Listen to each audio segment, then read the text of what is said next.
Muito bom dia. Hoje o Metrópolis entrevista o governador Ibanez Rocha. Governador, muito obrigada pela entrevista. É um prazer receber o senhor aqui no Metrópolis. Eu que agradeço, Lilian. O Metrópolis que vem se transformando realmente num dos maiores veículos de comunicação dessa cidade. Um convite seu é difícil negar. Então, eu estou aqui para te ajudar nessa entrevista e ver se a gente consegue esclarecer a população do Distrito Federal sobre vários temas. Bom, eu vou começar com um assunto que, infelizmente, dominou aí o nosso noticiário durante todo o ano de 2021, que foi a pandemia. A gente vai fazer o recorte do enfrentamento da pandemia no Distrito Federal. O Distrito Federal aplicou mais de 4.800.000 doses de vacina e completou 83% de vacinação na população. Como é que o senhor avalia essa cobertura vacinal e o que mais o GDF pode fazer para poder deixar a população mais segura? Nós entramos agora numa fase da vacinação em que são aquelas pessoas realmente que se negam a vacinar. E a gente tem feito um trabalho na rodoviária do Distrito Federal, em alguns pontos da cidade, de modo que a gente consiga fazer o que se chama de busca ativa desse pessoal que não se vacinou. Está se mostrando muito importante a vacinação, até porque agora, com a chegada dessa nova variante, o que tem se visto é que não há um agravamento da doença exatamente por conta da vacinação. Então, a gente pretende chegar aí, num prazo máximo aí de 3 meses, chegar pelo menos a 90% da população do Distrito Federal vacinada, para que a gente tenha segurança na retomada da economia no ano de 2022. Uma das primeiras agendas do calendário de 2022 são as festas de carnaval. O senhor acha que com essa nova variante, que o mundo ainda está tentando entender quais são os efeitos, o governo está seguro de permitir que as festas ocorram? A gente sabe que o governo já tomou uma medida em relação aos festejos públicos, mas os alvarás para as festas privadas e grandes produções, eles serão mantidos ou o senhor ainda vai avaliar? Nós estamos entrando numa fase agora diferenciada dessa nova variante, porque nós começamos a ter, assim, foi comunicado pelo secretário de Saúde ontem, a transmissão comunitária. Então, o avanço da variante deve ser muito rápido aqui no Distrito Federal. Então, eu tenho muitas dúvidas que a gente consiga fazer o carnaval, que a gente venha autorizar festas de carnaval aqui na nossa cidade. Vou acompanhar junto à Secretaria de Saúde, mas pelo que nós temos aí, pelo que nós temos visto ao redor do mundo, do avanço dessa variante, será muito difícil que a gente tenha festas de carnaval no Distrito Federal. O senhor foi, quando a pandemia começou, um dos primeiros governantes a tomar medidas bem dramáticas e suspender, por exemplo, as aulas nas escolas. O senhor vai tomar as medidas que forem necessárias para evitar o espalhamento da doença, mais uma vez, doa quem doer? Se for necessário, eu não tenho problema de usar a caneta. Eu já disse isso várias vezes, mas eu acredito que com a vacinação não haverá necessidade dessas medidas tão drásticas. Até porque, para aí eu vou plagiar um pouquinho o meu presidente da República. A economia talvez não aguente novamente um fechamento de comércio, um fechamento de shopping center. Então, nós temos que trabalhar aí realmente com o atendimento médico. Nós estamos tendo condições aqui no Distrito Federal de dar um atendimento satisfatório à população. Nós temos leitos sobrando para o atendimento aos doentes da Covid e já avançando também nas outras doenças.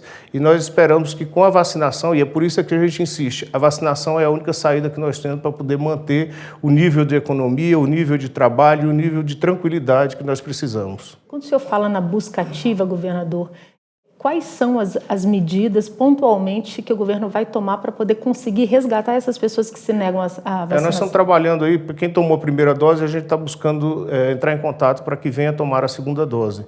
E aqueles que não foram vacinados de maneira nenhuma, nós estamos em vários pontos da cidade, colocando ali postos avançados para que a gente possa fazer a vacinação. Para que você tenha uma ideia, o posto da rodoviária vacinou só pessoas que não tinham vacinado. Na primeira semana, 1.200 pessoas que não haviam sido vacinadas. Então, está dando certo, nós vamos seguir nisso aí e vamos fazer também campanhas para que as pessoas venham a se vacinar. Ao ponto de ir na casa das pessoas? Eu acredito que fazendo ligações, tentando realmente, nós temos o cadastro da maioria das pessoas que tomaram a primeira dose. O mais difícil é aquele que não tomou nenhuma das doses. Aquele que tomou a primeira, a gente tem no cadastro, sabendo que pode ser chamada essa pessoa a se vacinar. Governador, aí estendendo um pouquinho a questão da saúde, o governo teve de fazer uma série de medidas, tomar medidas emergenciais para poder atender os casos que eram dramáticos de pessoas que precisavam de internação em leitos de UTI. O que ficou de legado para a saúde e o que ainda falta fazer? Porque a gente sabe que o governo ainda não conseguiu vencer, por exemplo, aquelas filas de pessoas que precisam de cirurgia. Nós temos aí um trabalho muito grande a ser feito nesse ano de 2022. Nós tivemos uma interrupção das cirurgias eletivas, só estavam fazendo aquilo que era de emergência, exatamente porque não haviam leitos de UTI para dar suporte. Agora a gente está retomando essas cirurgias eletivas. Nós vamos ter que fazer um trabalho, eu já estou vendo qual é a medida que eu vou utilizar, onde a gente pague para os cirurgiões, as equipes médicas que fazem as cirurgias, trabalhem num terceiro turno, noturno, para que a gente possa avançar zerando essas filas. Então nós estamos pensando em várias medidas já para o início do ano, para que a gente possa zerar essas filas realmente e traga uma normalidade para dentro do sistema. Uma das coisas que tem nos ajudado muito foram as UBSs que nós entregamos, foram em torno de 6 UBSs novas que foram entregues. Cada UBS atende em torno de 400 pessoas por dia. Nós temos aí também as UPAs que atendem em torno de 4.000 pessoas mês. Isso nos ajuda muito no aliviar dos nossos hospitais. Então foram 5 UPAs que nós conseguimos entregar, não entregamos antes, até um pedido de desculpas nós temos, porque houve um encarecimento muito grande do material de construção, muita dificuldade das empresas em adequar os seus orçamentos e as renegociações que precisaram ser feitas. Temos mais 2 UPAs para entregar agora já no início do ano e nós temos uma programação de entregar 28 unidades básicas de saúde até o final de 2022. Isso vai fazer com que a base da pirâmide, onde as pessoas precisam ser atendidas, eles tenham onde buscar o atendimento médico sem ser o emergencial. E a gente alivia todos os nossos hospitais de modo que a gente possa dar o atendimento necessário à comunidade. Agora, governador, a gente sabe que 2022, por ser um ano de eleição, é um ano atípico. O que ainda dá para fazer em termos de entrega, além do que o senhor já comentou em relação à saúde, para a população? Olha, nós temos aí, primeiro que nós cuidamos de trabalhar algumas linhas dentro do nosso governo que estão muito bem traçadas, eu digo até que independe de governante um pouco, porque elas começaram a funcionar, que são a parte da infraestrutura de transporte do Distrito Federal. Nós temos desde o túnel de Taguatinga, o túnel do Sudoeste, o outro túnel que será feito ali na entrada do setor policial, nós vamos remodelar todo o sistema de trânsito daquela região, colocando o sistema de BRT, desafogando o trânsito de toda a região. Nós vamos entregar tudo isso aí ao longo de 2022. Nós temos várias obras que estão sendo feitas, e aí tem as obras novas e tem obras também de restauração. Quem passa hoje pela Ponte Costa e Silva está vendo que ela está sendo totalmente restaurada. Soltamos a licitação da Ponte JK, infelizmente a licitação deu vazia, nós vamos ter que refazer o orçamento para publicar novamente, para poder ver se aparece uma empresa interessada em fazer a reforma da Ponte JK. E nós estamos com diversos viadutos pela cidade e de duplicações de avenidas, como é o caso da DF-140, que já está bem avançada a obra. E nós preparamos o ano de 2022 para não precisar mexer no social, está com tudo pronto. Nós reformamos o cartão creche, passou a ser lei em vez de decreto, soltamos um novo cartão prato cheio, ontem mesmo foi feito o pagamento, pegamos a parte do DF Sem Miséria, que era atrelada ao pagamento da União do Bolsa Família, criamos um programa novo, que é o DF Social, com R$150 para cada uma das pessoas. Só ontem foi pago mais de 39.000 pessoas aqui no Distrito Federal. Então nós temos um pacote de entregas de obras que estão em andamento, que serão entregues no ano de 2022.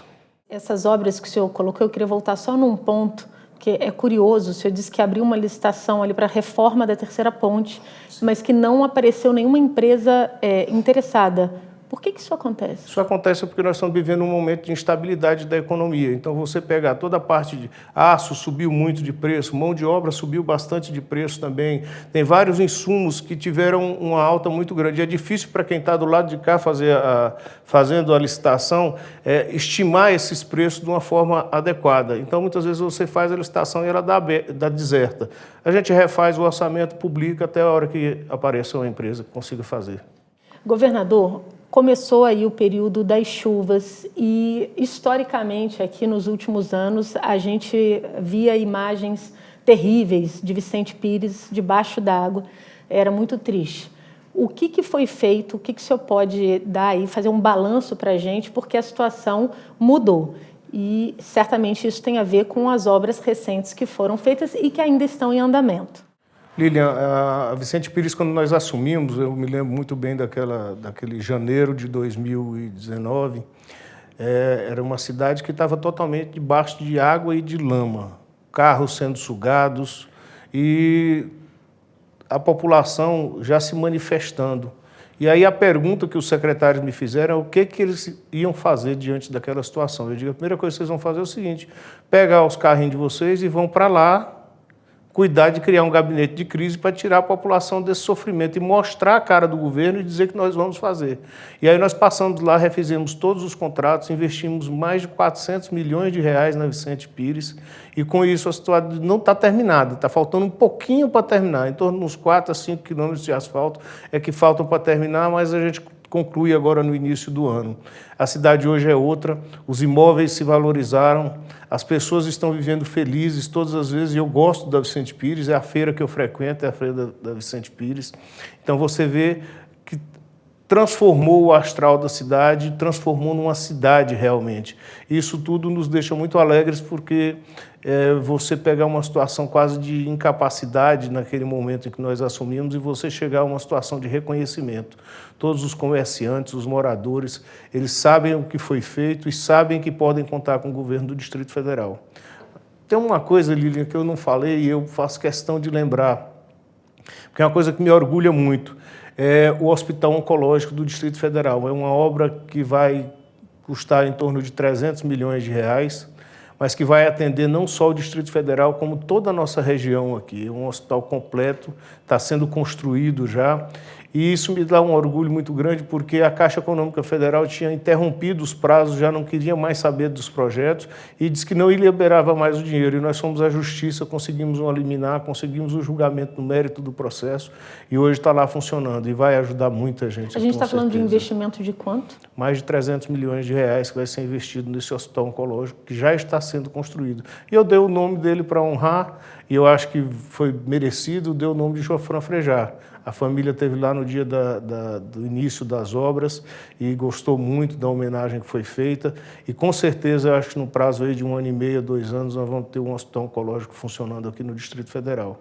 Quantas pessoas podem ser atendidas a partir dessa instituição? O hospital é grande, é para atendimento de até 1.200 pessoas. Então, é um hospital que vai realmente dar atendimento à população do Distrito Federal, do entorno e do Nordeste, porque nós sabemos da dificuldade desse povo, que consegue um tratamento em São Paulo, em Ribeirão Preto, e em outro lugar não tem. E é uma área que eu vou te contar uma coisa, é sofrido. A pessoa fazer um tratamento de câncer é muito sofrido.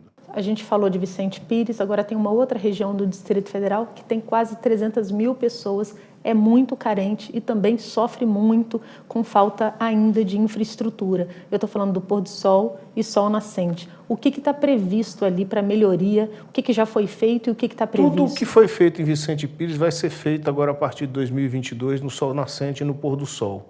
Nós já entregamos lá, é uma cidade que eu criei, né, na Caneta, junto com o pessoal da Câmara Legislativa, com meus deputados. Então nós transformamos em cidade. Foi muito criticado à época, porque disse que eu estava criando mais um cabide de empregos. Isso não é verdade. Nós estamos lá hoje já com construção um terminal rodoviário, está em construção um restaurante comunitário, já entregamos uma escola e já entregamos uma creche para a população daquela região. Tudo porque a cidade foi criada e você passa a concentrar esforços ali dentro.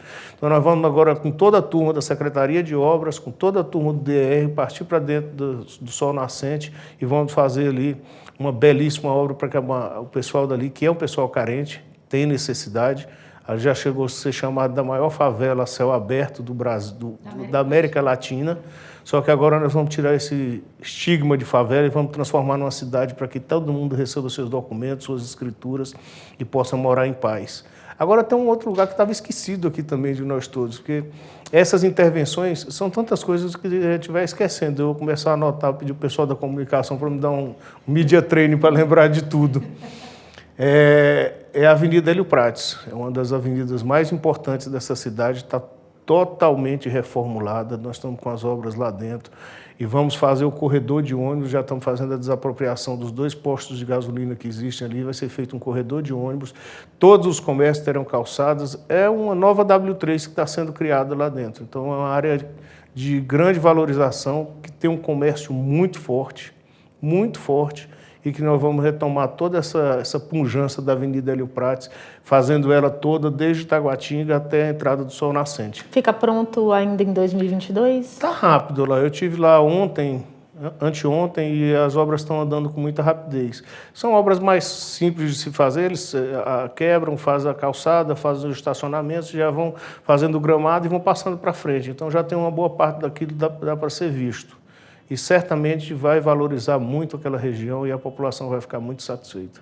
O senhor prometeu, em abril de 2022, pagar a terceira parcela do reajuste devido a 32 categorias. Essas categorias, elas podem ficar tranquilas, sossegadas, que vão receber o reajuste? O anúncio foi feito com muita segurança, sem a necessidade de nenhum tipo de greve, dentro de um diálogo feito com os sindicatos e com as associações de servidores. O levantamento feito pela economia nos dá essa folga orçamentária que possibilita o pagamento dessa terceira parcela. Então, nós estamos muito tranquilos em relação a isso e vai ser pago, sim, a todos eles. E era uma promessa minha de campanha, só que eu só consegui cumprir nesse terceiro ano, aí já entrando no quarto ano de governo, exatamente pelas condições econômicas. Nós tínhamos uma pandemia, eu tinha condições de ter feito isso antes, mas existia uma pandemia que ninguém sabia qual o resultado disso e quanto seria necessário de recursos para poder atender a população. Então, nós aguardamos um momento em que já tem uma determinada segurança por conta da vacinação. Nós sabemos que se houver um agravamento, é um agravamento leve por conta dessas variantes e nós temos condições de pagar essas 32 categorias agora. O senhor afirmou categoricamente que em abril está tudo... Sem dúvida nenhuma. Todo mundo vai estar com o dinheirinho creditado. Aliás, esse governo tem uma coisa interessante, Lilian. Eu tenho tratado muito bem as categorias todas. E você vê, nós criamos o plano de saúde sem que houvesse nenhuma reivindicação. O plano de saúde era um pedido de mais de 20 anos dos servidores. Isso é uma coisa que dá certa emoção, inclusive. Eu estava esses dias em Águas Claras, no lançamento daquela obra lá da terceira saída de Águas Claras, e uma senhora pegou no meu braço e virou para mim e disse assim, olha, eu devo a minha vida ao senhor. E eu perguntei, mas o que eu fiz? Ela disse, não, o senhor me deu o plano de saúde, eu tive um câncer, fui tratado no Sírio-Libanês, com um tratamento que eu nunca imaginei que teria na minha vida. Então, são algumas coisas que a gente tem feito, como o pagamento que foi feito das pecúnias. Eu recebi alguns sindicalistas, vi que era um débito, que era devido, passei aí 36 vezes, nós estamos terminando o pagamento já das pecúnias. Então, isso tem acontecido normalmente, é uma maneira que a gente tem, e eu trago isso dentro de mim também, porque eu fui advogado de sindicatos durante 25 anos, então eu sei as necessidades e até onde eu posso chegar com os servidores públicos. O senhor já chegou a falar que vai haver um reajuste salarial para a categoria de policiais civis. A instabilidade econômica atrapalha esses planos ou essa categoria também pode ficar sossegada que vai ter aumento? A questão deles está mais vinculada à questão do fundo constitucional. Então, nós estamos vendo a folga que nós temos dentro do fundo constitucional, sem avançar dentro dos percentuais de saúde e de educação, para que a gente possa, em negociação com a presidência da República, eu vou ter que negociar com o presidente, porque ele é quem encaminha o projeto de lei ou a medida provisória, ver até quando nós conseguimos levar esse reajuste. Existe intenção. É uma categoria que, durante vários anos, ficou sem recomposição salarial. Antigamente existia o que eles chamavam de paridade com a Polícia Federal. Hoje em dia está muito distante isso aí. Se você pegar o quadro dos estados também, nós chegamos a estar em segundo e terceiro lugar ali no pagamento desses servidores da Polícia Civil e da Polícia Militar também. Hoje nós estamos em 17º lugar, são 16 estados que pagam melhor do que o Distrito Federal. E nós temos que reconhecer que temos a melhor polícia do Brasil, tanto a Polícia Civil quanto a Polícia Militar. Nós resolvemos quase que todos os crimes que são praticados aqui no Distrito Federal. Nós temos servidores de altíssimo nível na Polícia Civil e na Polícia Militar. Na Polícia Militar eu tenho feito um paliativo que é a tal da quebra do interstício. Então, eu venho quebrando esse interstício, tenho beneficiado muitos desses policiais, agora, por último, foram 1.200 policiais militares beneficiados, e tenho também trabalhado na academia, foi uma promessa minha de campanha, e eu venho cumprindo, trabalhando com ela full. Então, são 750 que cabem dentro da academia para fazer os cursos, nós estamos chamando esses aí de modo a manter a academia trabalhando full todo o tempo. Dentro desse contexto de austeridade que o senhor está colocando, já existe um percentual estudado? Não, eles estão já. Eu coloquei eles para se reunirem com a equipe técnica da Secretaria de Economia e eles estão já na terceira reunião e eles estão avaliando, inclusive, cortes que poderiam ser feitos nas despesas que tem dentro da Polícia Civil, dentro da Polícia Militar, para que a gente chegue no final a um percentual e aí nós vamos divulgar e vamos negociar com o presidente da República. Um dos legados do governo do senhor vai ser, sem dúvida, a privatização da Companhia Energética de Brasília. O senhor fez essa privatização sem grandes abalos sísmicos do ponto de vista político, mas a população, a partir do momento que o serviço começou a ser prestado pela operadora, tem sofrido com instabilidades. A gente transita por Brasília, a cidade está escura. O que o governo do Distrito Federal pode fazer nessa altura do campeonato para garantir que a empresa, que agora é responsável, cumpra o contrato e preste um serviço de qualidade para a população? Bom, a fiscalização é feita pela ANEEL. Eu tenho um pouco o poder de fiscalização em cima disso. O que eu tenho feito é uma negociação direta com os dirigentes da empresa e eles estão fazendo um investimento. Aí é uma coisa que se tem que colocar. Nós passamos 30 anos sem que houvesse investimento dentro da Companhia Elétrica de Brasília. Então, nós chegamos no ponto, fizemos a privatização, ela correu ali pelo mês de março, abril, mais ou menos, e só durante esse ano a empresa já investiu mais de 200 milhões na melhoria das redes no Distrito Federal. E a previsão de investimento para o próximo ano é de 300 milhões de reais. A capacidade de investimento da SEB, antes da privatização, era de 70 milhões ano, que não daria para fazer o pátio daqui do Distrito Federal, dificilmente nós conseguiríamos. Então, eu estou acreditando muito, eles vão fazer um investimento muito grande, eu tenho conversado muito com eles, inclusive o dono da Neoenergia Mundial está destinando mais recursos esse ano para o Distrito Federal, exatamente para que a gente sane toda essa questão da iluminação. Agora, uma coisa é bom que se diga, a parte que foi vendida foi a SEB distribuidora. Nós continuamos funcionando com a SEB Iluminação Pública. Essa SEB Iluminação Pública, ela em breve vai fazer um processo de licitação aqui no Distrito Federal, onde nós vamos colocar, num prazo de 2 anos, iluminação de LED em toda a cidade. Esse é o projeto que está sendo encaminhado, que já deve estar na rua essa licitação no mês de março. Então, isso vai mudar a característica da cidade, é uma resposta muito rápida da população quando você coloca iluminação de LED num bairro, numa cidade. Você pode explicar por que muda? Muda totalmente, é uma tecnologia totalmente nova, melhora a qualidade de iluminação e diminui o gasto de energia. Então, isso muda toda a perspectiva. Tem várias quadras aqui já no plano piloto que estão iluminadas com LED.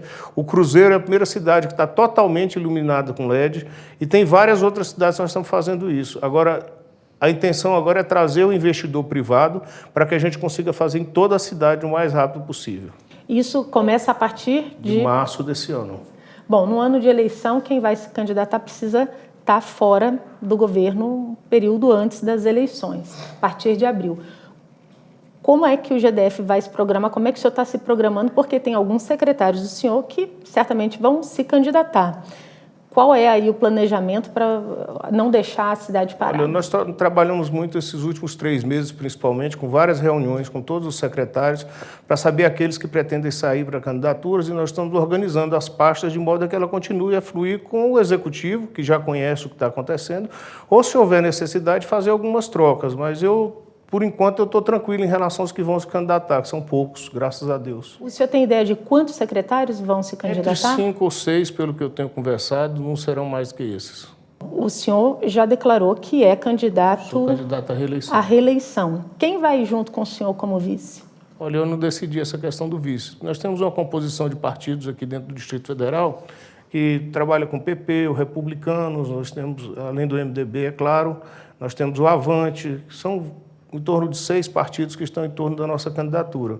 E aí isso a gente vai deixar para definir os cargos de majoritária, principalmente no que diz a suplência do Senado. A senadora já está definida, que será a Flávia, e no caso tem a suplência para ser definida e a vice. Nós vamos deixar para tratar isso mais adiante, mais perto das eleições. O que está consolidado em termos de chapa é o senhor como cabeça de chapa e a Flávia, que é ministra, como candidata ao Senado. É isso que nós vemos conversando já há vários meses, que a gente vem tratando desse assunto e que a coisa está bem encaminhada, está bem tratada.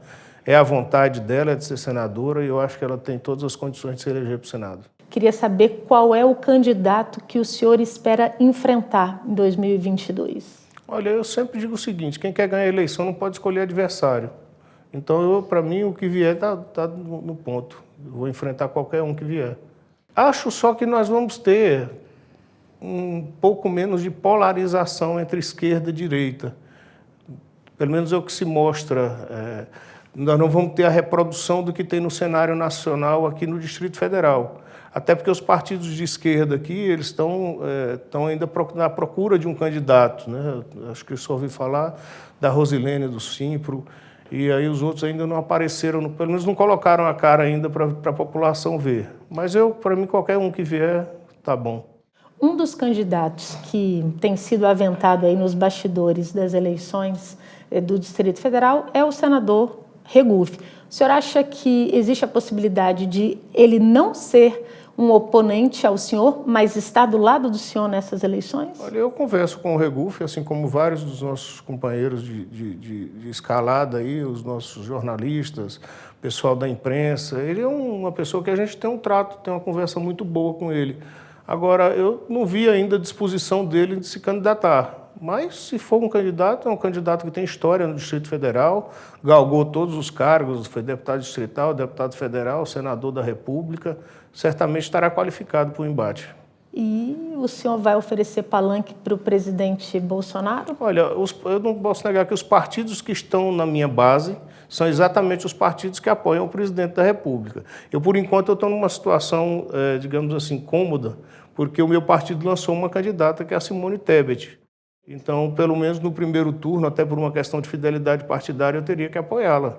E gosto também do estilo dela, é uma mulher de fibra, estudada, passou por diversos cargos na vida pública, então a gente não pode renegar que ela pode ser uma grande surpresa nessas eleições. O senhor tem conversado com o grupo do Bolsonaro, com o próprio presidente ou com emissários ligados a ele? Eu converso sempre com todos, eu sou bom de conversa, né? A advocacia me deu isso. Então eu tenho um bom relacionamento com diversos ministros, com o João Roma, com vários outros, com o próprio Anderson. O Anderson é muito próximo do presidente, mas a gente sempre está conversando. Semana passada nós estávamos no lançamento de uma obra ali na DF-001 juntos. Então, a gente conversa, sim, e tem andado juntos também, e eu tenho conversado muito com eles todos em relação a essa situação do presidente da República. O presidente da República ele já se colocou como candidato à reeleição e agora está na hora dele buscar os apoios. Eu acho que isso é o que tem que fazer. O ministro Anderson se tornou um quadro, claro, importante aí. Ele era secretário, agora virou ministro. O senhor acha que ele vai disputar que cargo em 2022? Se eu fosse ele, eu disputaria o cargo de ministro da Justiça até o final do governo. Porque ser ministro da Justiça, nós estamos falando da cadeira que sentou Rui Barbosa, que sentou Nelson Jobim, que sentou aqui do Distrito Federal Maurício Correia. É um cargo muito importante.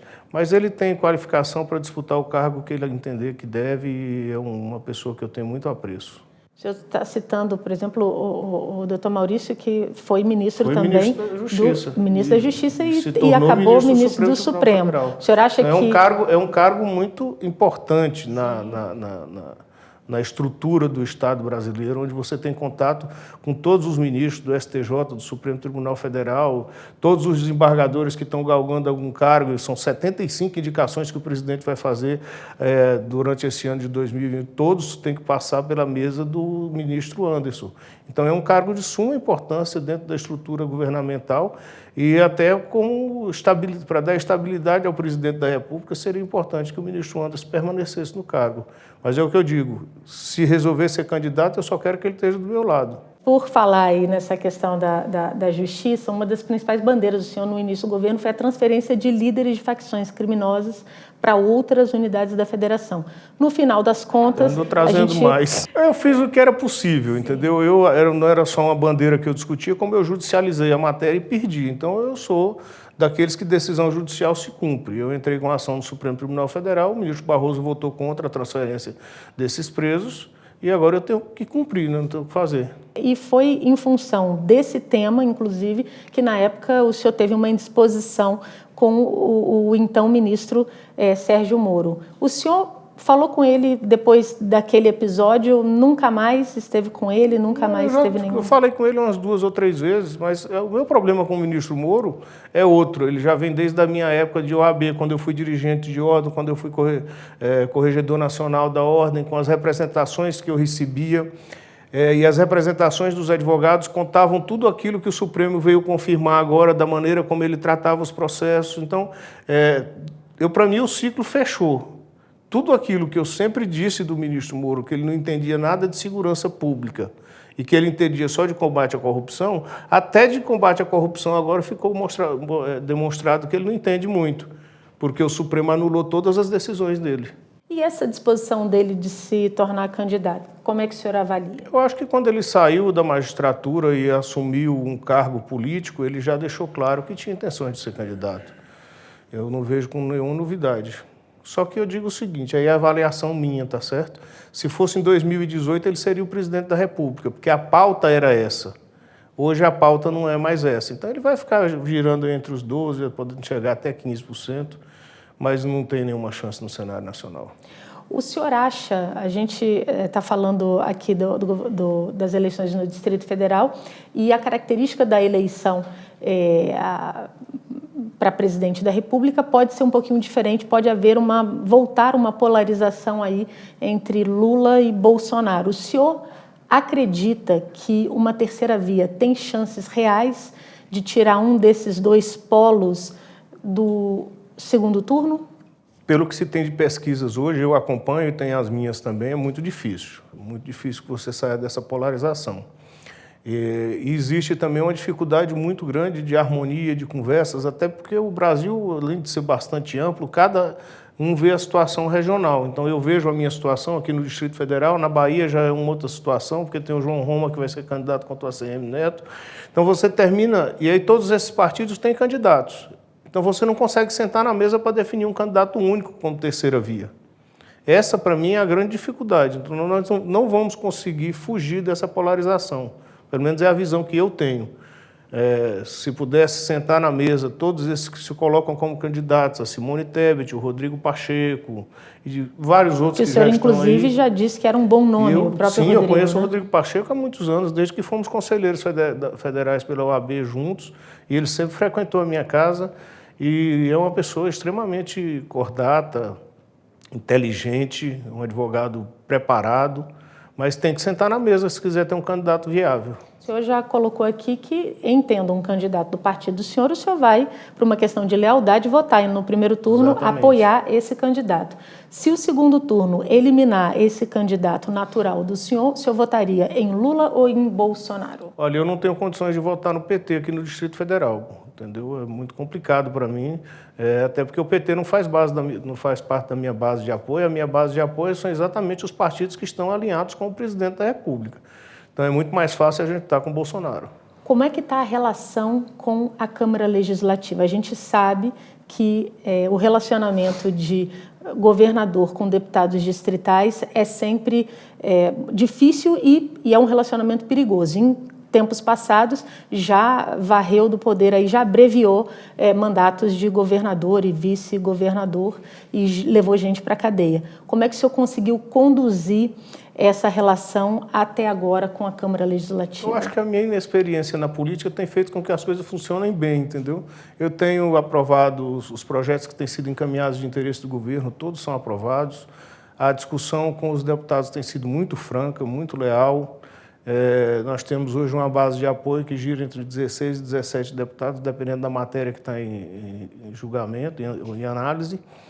Então, eu tenho tido um bom relacionamento, realmente, não tenho tido problema. Fiz uma divisão de poder, que é uma divisão natural, cada um dentro da sua área, com as suas secretarias, com as suas administrações regionais. Então, tem administração que a indicação é deputado A, B ou C, e as coisas têm funcionado de forma muito tranquila. Recentemente, a Câmara Legislativa e a Secretaria de Administração Penitenciária foram alvos de uma operação do Ministério Público em parceria com a Polícia Civil do Distrito Federal, chamada Maré Alta, que investiga sobrepreço na contratação de aluguéis de prédios pelo governo do Distrito Federal. O senhor foi totalmente surpreendido por essa operação? Fui, eu não sabia nem do aluguel. Aí eu posso dizer que eu não sabia nem que tinha alugado o prédio, eu não sabia nem onde funcionava, até porque eu não tenho o costume de estar rodando pelas secretarias. Agora, diante daquele momento ali, o que eu tinha a fazer? Eu afastei o secretário, afastei a sua AG de lá da secretaria, indiquei um delegado, exatamente aquele mais duro, né? Exatamente para deixar claro e para que se tenha uma apuração rápida, porque se existe a denúncia, ela tem que ser apurada de forma rápida, até para que não continue pairando sobre o nome das pessoas algum tipo de injustiça. Então, o que eu chamei o novo secretário foi exatamente para que ele fizesse uma apuração, chamasse a perícia da Polícia Civil, fizesse todas as medições, olhasse todos os itens do contrato, para que ele possa me trazer um relatório completo daquilo que foi feito ali dentro e para que a polícia também possa continuar suas investigações. Uma pergunta em relação à Bahia. A gente está vendo o que está acontecendo, é uma tristeza muito grande, uma grande tragédia natural.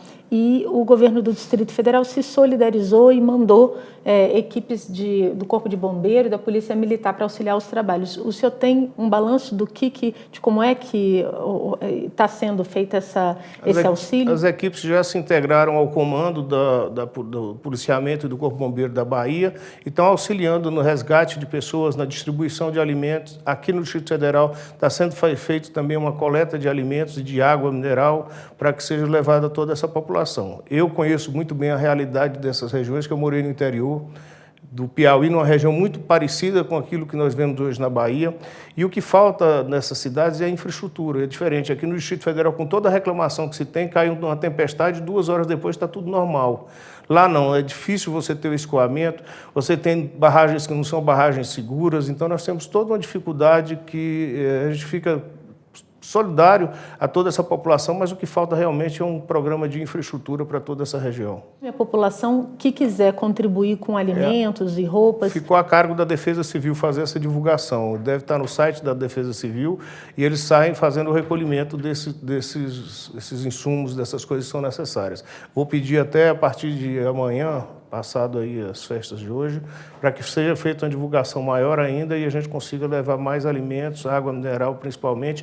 E eles pediram muita doação de colchões também, porque famílias perderam quase tudo, inclusive o local de dormir. Muitas vezes as pessoas têm dúvida se precisam doar só o que é novo. O senhor falou, por exemplo, em colchões. Elas podem doar o que já tem em casa? Pode, estando em boas condições, a gente faz a embalagem e leva até o local. Com 3 anos à frente do governo do Distrito Federal, o senhor já caminhou bastante aí como gestor público e certamente já pode fazer um balanço daquilo que o senhor acha que acertou e os desafios que ainda o senhor não conseguiu vencer. O senhor pode fazer esse balanço franco para a gente? Primeiro, a gente parte do princípio de que eu sou novo na política, então eu não tinha participado ainda da gestão pública. Eu dei muita sorte, posso dizer assim, porque como eu fui eleito quase que sem apoios, eu fui ter uma rede de apoio já no segundo turno, quando a coisa já estava mais definida, eu pude montar uma equipe de secretários muito técnica. Então, isso facilitou muito o meu trabalho, porque cada um deles sabia do que estava tratando. É o caso, por exemplo, do André Clemente, que foi meu secretário de Economia até pouco, agora tomou posse no conselho, como conselheiro. E isso foi feito em diversas áreas. Por exemplo, eu tenho o Walter Casimiro na área de transportes, um professor que foi ministro dos transportes, foi diretor-geral do DENIT. Então, eu consegui caminhar dentro de todas as pastas com muita facilidade. Algumas coisas eu entendo que poderiam ter avançado mais, mas aí a pandemia me atrapalhou muito. É o caso, por exemplo, da educação. Eu tinha um projeto na área de educação, de uma questão de um segundo turno para essas crianças, de modo a eles terem condições de fazer um curso de inglês, de modo a poder fazer uma academia, uma aula de música, essas coisas todas, e eu perdi a condição de fazer. E aí nós vamos tentar retomar agora ao longo de 2022 e, se tivermos a graça de ser reeleitos, fazer um projeto revolucionário na área de educação. Na área da saúde também, eu posso dizer que, não por culpa minha, mas terminamos pecando, porque nós tivemos que tratar com o inesperado. E aquele projeto que existia de saúde nosso, quando eu assumi, reformei as 6 UPAs, coloquei mais 7 UPAs em construção, peguei 28 unidades básicas de saúde, parti para as reformas. Anteontem, eu estive na Ceilândia, o Hospital da Ceilândia está quase que todo reformado. Então, essas coisas elas poderiam ter acontecido mais rápido. Então, houve aí um atrapalho na gestão, parte por conta da pandemia, mas a gente poderia ter feito mais nessas áreas. Nas outras áreas, eu acho que nós caminhamos bem. A área de turismo do Distrito Federal cresceu muito, melhorou muito com a secretária Vanessa. Nós tivemos na área da segurança pública, nós reabrimos as delegacias do Distrito Federal todas, que estavam fechadas naquela época, aumentamos o efetivo da Polícia Militar, melhoramos a condição do pessoal dos bombeiros. Então, nós fizemos um trabalho, no geral, bem encaminhado. Fizemos o levantamento da cidade, com medo daquilo que aconteceu no final do governo anterior, que foi a queda do viaduto. Então, nós fizemos um levantamento junto com a ONB, junto com outras instituições de todas as tesourinhas do Distrito Federal. Reformamos quase todas as outras, que terminaram de ser reformadas agora no início de 2022. Fizemos um trabalho assim, cuidando do novo, de novos investimentos, de nova infraestrutura, mas sem deixar para trás o patrimônio da cidade. Avançamos muito na questão do Banco Regional de Brasília. O Banco Regional era um banco que era inexpressivo, a não ser para encher página policial, e hoje é um banco que é reconhecido pelos empresários do Distrito Federal. Avançamos muito na pauta tributária do Distrito Federal, com muitas exonerações, ajudando o empresariado nos principais momentos. Então, quer dizer, o balanço geral é um balanço positivo. Agora, tem que melhorar. Se não tivesse que melhorar nada, eu não precisasse ser candidato. Então, eu estou caminhando exatamente para isso. Eu já aprendi muito e eu acho que agora dá para fazer mais. O senhor tocou no ponto do BRB e a gente observou aí o crescimento vigoroso em relação ao número de correntistas. São quase 3 milhões de novos correntistas vindos aí dessa comunidade que é a comunidade do Flamengo. Então, por um lado, isso trouxe uma projeção inequívoca ao BRB. Mas, por outro, a gente sabe também que esses correntistas não são correntistas que movimentam as contas. O que é que o BRB pode fazer para poder dar uma equilibrada nessa equação? O que o Paulo tem me dito é que eles estão fazendo uma ativação desses cartões que estão sendo tirados do BRB. Então, eles estão começando a agregar alguns serviços nessa conta para que as pessoas passem a utilizar. E também, por conta da tecnologia, da avançada, a parte de internet e tudo, eles estão conseguindo com que as pessoas passem a ativar. Para que se tenha uma ideia, o último levantamento que foi feito do valor de mercado desse banco que foi criado, a partir de um investimento de 200 milhões de reais, equivale em torno de 4 bi hoje só a parte do BRB digital. Então, agora eles estão partindo para transformar isso num banco digital de verdade e aí vão monetizar isso no mercado financeiro. Então, é todo um projeto em escalada que vem sendo feito entre o BRB e o Banco de Brasília. Então, nessa do Flamengo, eu tenho toda a convicção de que vai dar certo, e já deu certo e vai dar cada vez mais certo. Mas o BRB fez outras coisas pela cidade, para se tornar o banco da cidade, que tanto se falava. Nós estamos aqui próximos, a torre de TV hoje está totalmente reformulada, funcionando. Agora vem a parte do Parque Bulemax, que vai ser feito. Nós temos aí, a partir do ano que vem, uma previsão de abril, já está com o nosso autódromo funcionando, também numa parceria com o BRB, trazendo para Brasília novamente várias das modalidades, e o brasiliense adora. Isso vai melhorar o turismo, vai melhorar os restaurantes da cidade, vai melhorar a hotelaria. Então, o BRB não tem atuado somente como um banco do ponto de vista financeiro, mas tem atuado como um parceiro do Distrito Federal. E um parceiro também muito importante, Lília, que se faz, na construção de políticas públicas. Por exemplo, todos esses cartões que são liberados, desde o cartão material escolar, o cartão creche, o cartão prato cheio, agora o DF social, tudo isso é operacionalizado pelo Banco Regional do Distrito Federal e com uma grande vantagem que nós temos, que é a segurança contra fraudes. E eu vou lembrar de um assunto aqui que vocês, como repórteres, sempre falavam, que era o problema do DF legal com a bilhetagem do Distrito Federal no que dizia respeito a desvios de toda a natureza. Vários escândalos surgiram, e a partir do momento que o BRB assumiu, acabou isso tudo. Você não ouve mais nem falar, e não ouve mais falar de fila nem de trabalho nenhum para conseguir acessar. E está num projeto agora, esse projeto foi tão bem tocado que o governo de Santa Catarina já levou o BRB para lá para operacionalizar todo o sistema de transporte de Santa Catarina. O BRB virou uma espécie de posto Ipiranga, né? Ele tá, exatamente. E agora, por último, nós assumimos aqui no Distrito Federal os postos na hora. Com toda a tecnologia, estão sendo reformados todos eles e vai se tornar o nosso posto Ipiranga, sim. Na questão da educação, queria saber quais são os planos do senhor para as escolas cívico-militares. O senhor já entregou uma parte daquilo que foi prometido e o que está previsto para o ano que vem? Olha, eu quero ver se a gente acelera um pouco esse ano, até a metade do ano, para ver se a gente abre mais pelo menos 7, para chegar às 20 que eu queria colocar, né?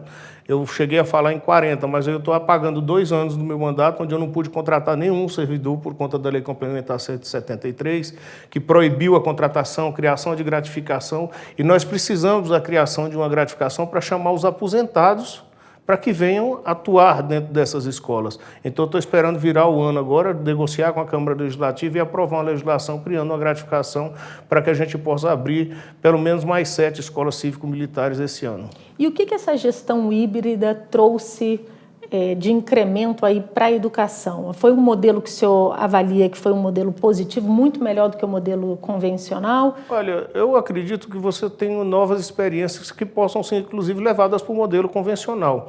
Mas em todos os locais, aí eu pego, por exemplo, no estado do Goiás, essas escolas foram implementadas, todas as avaliações que são feitas são positivas. Aqui no Distrito Federal, nós temos filas enormes de pessoas que querem colocar os seus filhos nessas escolas.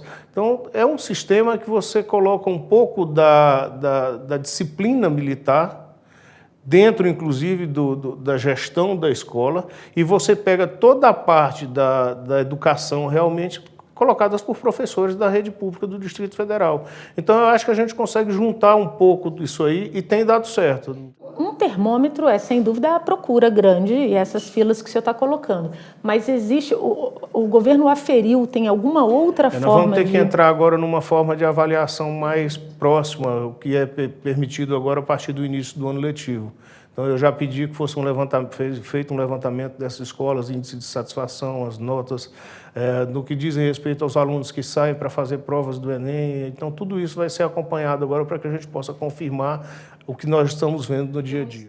Qual é o legado que o senhor espera deixar para a população do Distrito Federal nesse primeiro mandato? Olha, eu acho que nós conseguimos juntar tudo aqui no Distrito Federal. A parte de infraestrutura, que estava parada há muito tempo, não tinha obras na cidade, em quase que locais nenhum. Entregamos aquelas que estavam pendentes, como era o caso do viaduto que caiu, o caso do sistema viário Joaquim Roriz. E iniciamos diversas obras que não se esperavam mais, como o viaduto o túnel do Benedito, que se chamava há tantos anos, que era o sonho do Benedito desde que foi administrador de Taguatinga, está lá funcionando, já está com quase 60% das obras em andamento. A retomada da credibilidade na cidade. Eu falo isso porque eu visitei, agora fui visitado e visitei durante esse final de ano quase todas as federações e associações comerciais do Distrito Federal e fui muito bem recebido e fui agraciado pela grande maioria delas. Cumprimos aqui uma promessa de décadas, que era a reformulação da W3 Sul, está aí pronta, entregue à população, totalmente pronta. Fizemos a reformulação do setor de rádio e televisão sul, estamos cuidando do setor comercial, vamos entrar para a Asa Norte. Então, é um legado de trabalho. Eu gosto de trabalhar e ninguém vai me tirar isso. Então, eu vou continuar trabalhando até o último dia do meu mandato, porque eu acho que é isso, para isso que a população nos elege, é para que a gente possa trabalhar, para que a gente possa fazer entregas todos os dias, para que a gente olhe para todas as áreas e para que a gente possa dar uma vida melhor para a população. Então, eu acho que o legado é o legado do trabalho. Governador, muito obrigada pela entrevista, uma ótima passagem de ano e um 2022 de muito sucesso. Para você também, transmita aí para toda a sua equipe, que é uma equipe maravilhosa. Eu tenho todo o prazer de dar as informações, de passar os furos que a Isadora sempre me pede, e eu quero exatamente continuar com essa parceria com o Metrópolis, informando o Distrito Federal. Muito obrigada.